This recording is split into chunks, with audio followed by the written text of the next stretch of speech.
Nous voici à la Maison de la Danse de Lyon, située au cœur du 8e arrondissement de Lyon. Le bâtiment a été dessiné par l'architecte lyonnais Pierre Bourdet et inauguré en 1968. Typique des années 60, son architecture est moderne. Sa forme arrondie et ses grandes verrières lui confèrent une belle luminosité. Le bâtiment a accueilli jusqu'en 1991 une programmation exclusivement théâtrale.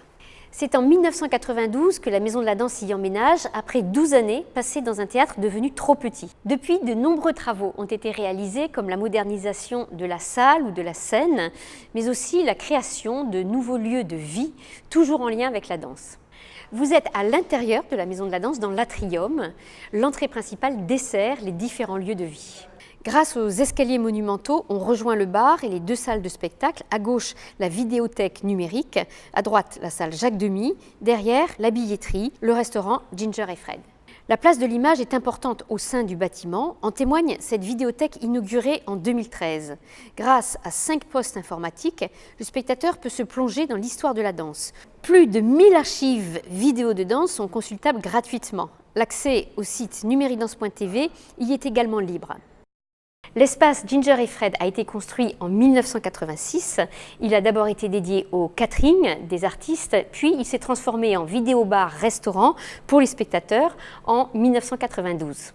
Il est aujourd'hui un lieu de restauration ouvert midi et soir qui peut accueillir jusqu'à 100 couverts. Le lien avec la danse est constamment présent par la diffusion de vidéos de spectacles. Enfin, son espace scénique permet de présenter quelques spectacles dans des configurations atypiques genre cabaret. Voici maintenant la salle Jacques Demy. C'est une petite salle de cinéma de 42 places. Elle a été construite en 2001. Cette salle vidéo permet la projection de films de danse et l'accueil de rencontres et de vidéoconférences. Le bar de l'orchestre accueille les pots de première et les soirées privées. Nous proposons aussi ici une restauration rapide avant les représentations. Nous voici dans la salle principale du théâtre. Elle permet d'accueillir 1150 spectateurs avec une visibilité exceptionnelle. La grande salle a subi de nombreuses améliorations depuis sa construction.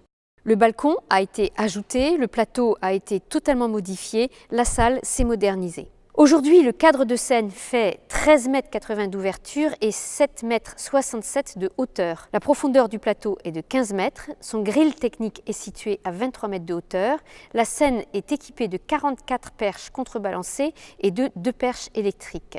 Le proscénium peut s'ouvrir pour créer une fosse d'orchestre qui peut accueillir jusqu'à 25 musiciens. Nous sommes maintenant dans le studio Georges Donne qui a été créé en 2004. D'une capacité de 92 places lorsque le gradin est déployé, elle permet d'accueillir des spectacles plus intimistes, souvent de petite forme. Lorsque le gradin est rangé, cet espace devient alors lieu de création et de résidence pour les artistes, mais aussi un espace d'atelier de pratique à destination du public. Nous faisons un rapide détour par les loges. Nous possédons 18 loges au sein du bâtiment, nous permettant d'accueillir des compagnies à grand effectif. Elles ont été rénovées en 2013 pour offrir un meilleur confort aux danseurs. Nous voici au-dessus de la salle, au niveau des passerelles de commande, les cintres. Au même étage se situe l'espace administratif. Il permet d'accueillir 46 salariés.